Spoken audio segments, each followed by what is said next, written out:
If you're somebody who struggles with motivation, getting things done more efficiently, or just in general moving towards achieving goals in life, then this video is for you. I work with a ton of business owners, some really high caliber salespeople, and one of the biggest things everyone struggles with is prioritizing their time. And with December and New Year's resolutions coming up, I wanted to put together a quick video to help you prioritize your time. This is usable any time of the year, but I think it's very applicable for the season that we're about to go into with the holidays. So hope you enjoy, guys. Subscribe if you like this. Hey, what's up, guys? If you're somebody who struggles with motivation, getting things done efficiently, maybe you're a leader or a business owner and you've got to be in 15 places all at once, or maybe you're a straight commission salesperson and your success is determined entirely by the activity that you do, this video is going to be for you. I'm going to share some ideas and principles that I use with all of my different business owners and clients that I work with that helps them stay on track, focus on the most important activities so they can be the most efficient and juggle their family time with their work time and be less stressed. To start the video, we're going to start with a quick clip from Jordan Peterson.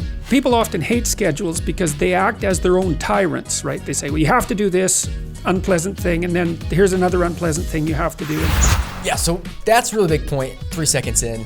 When you have a schedule, you need to prioritize your time in a way, in a hierarchy that helps you enjoy what you're doing and feel good about your accomplishments. So let's break this down really quick. Jordan Peterson's about to go through a couple of these things. We'll continue in a sec. Let's just break this down super fast. I'll show you what I'm talking about.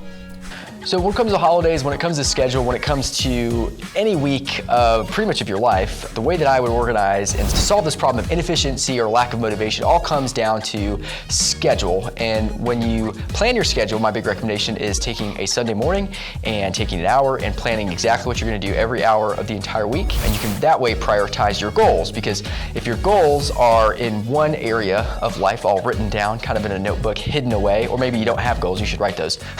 They're pretty helpful. But when you have these goals, right, you need to have them in front of you. And so your schedule should reflect your goals in life. And the way that you can figure out how to fit everything in is by using a method that's pretty popular called a rock, pebble, sand method. So this method, and I'm going to add something called reward here, because there's something that Jordan Peterson is going to say here on this video that I'll show you here in a second.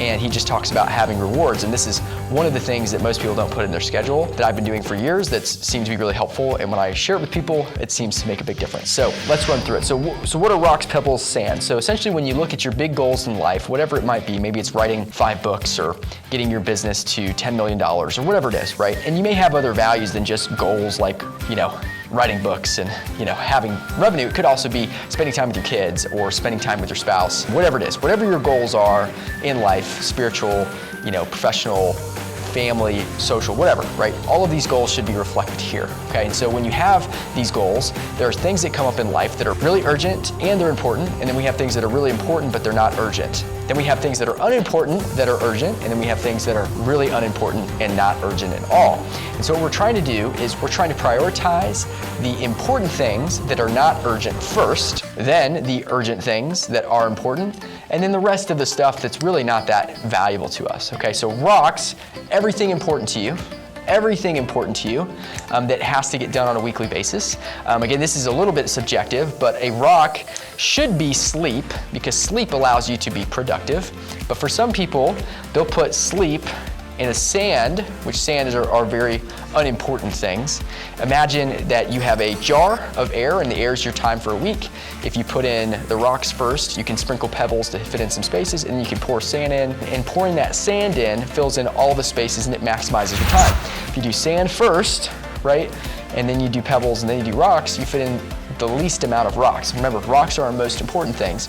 Pebbles are important things that are just more flexible. That's what those basically mean. So what you do is you get your week out on a piece of paper. So maybe we'd have that like here somewhere. And what you do is you put all of your rocks, you list them all out, like the 10 or 20 things that are rocks, like sleep and when you're eating, when you're exercising, those should all be rocks. I don't care what you're doing. You should be having a healthy lifestyle. It makes you think better, okay, mentality-wise. And then you need to have all of your other things. So for most business owners, I look at their schedules and I look at what generates income for them, and I prioritize the income generating activities or the things that are gonna help them the most in the long term. For example, when I was writing my book that just got finished, 22 months of work, by the way, it was the hardest thing for me to do, but it was one of the most important things, and it was the least urgent thing. And the stats are that 99% of people never finish writing a book who start. And so I wanted to actually finish the book. And so I just dedicated an hour every morning, the first thing, when other people were asleep or getting to work from 8 to 9, I would just write my book every day for 7 months straight.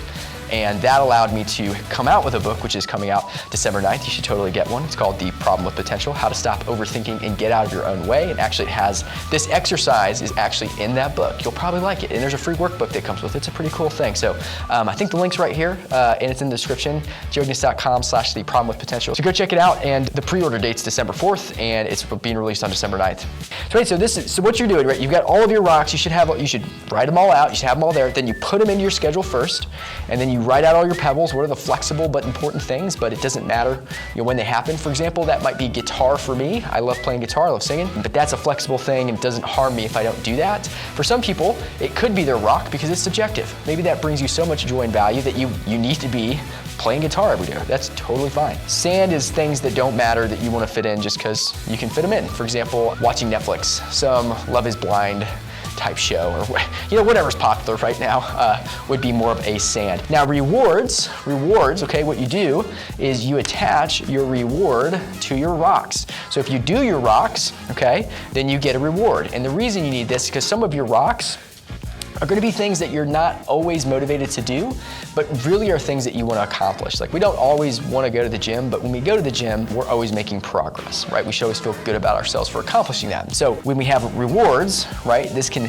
help us reinforce that what we're doing is worth it. So they can be as simple as a meal, they can be as simple as a fun activity that you like to do, and you've got to have rewards in order to stay consistent with your schedule. Because if there's no rewards, and this is some people I work with, they work 8 a.m. to 9 p.m., 0 rewards, okay? You will burn out and you will not want to do this anymore. So you got to have rewards. So for example, if I'm working hard all week from, let's say, 8 to 6 or something, and I do that and I'm really intentional with my time, I hit all my rocks, I go get Indian food on Fridays once a week, and that makes me feel good. I love Indian food. If you've never tried it, chicken korma is the best thing you could ever have, in my opinion. So you need to figure out what your rewards are for when you do this. This helps motivate you, keeps you on track. This helps you stay on track towards reaching your goals. This all together will motivate you to stay on schedule. Schedule is your lifeline, and if you pick your rocks correctly, you'll be moving towards your goals. You'll be, generating more revenue. You'll be writing that book that you want to write, or you'll be becoming a better family man or woman or whatever it is that you're trying to do. So hopefully it helps that, guys. If this did help, go ahead and hit that subscribe button and check out the Problem with Potential on joeignus.com/The Problem with Potential. Book sales helps us keep doing things like this. Hope you enjoy.